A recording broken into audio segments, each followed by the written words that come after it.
पुराने फॉर्मूले से नए चुनाव जीतने की आस में बीएसपी मुस्लिम दलित गठजोड़ बनेगा आधार, जानी समीकरण। नमस्कार, मैं स्वागत करती हूं आपका यूपी न्यूज 24 में। आइए नजर डालते हैं आज की एक खास खबर पर।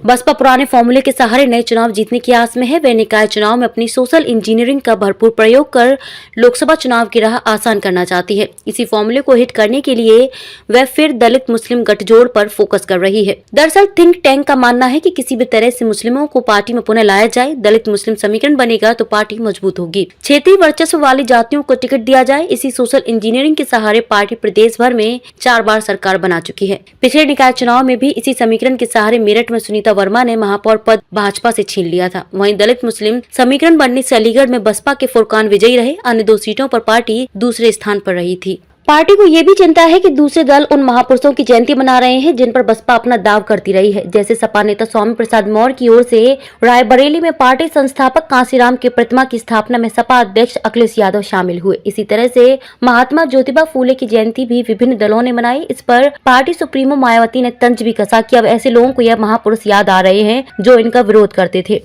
पार्टी को ये भी चिंता है कि दूसरे दल उनके कोर वोट बैंक में सेंध लगा रहे हैं। खासतौर से दलितों में सेंध लगने से बसपा को बड़ा नुकसान हुआ है।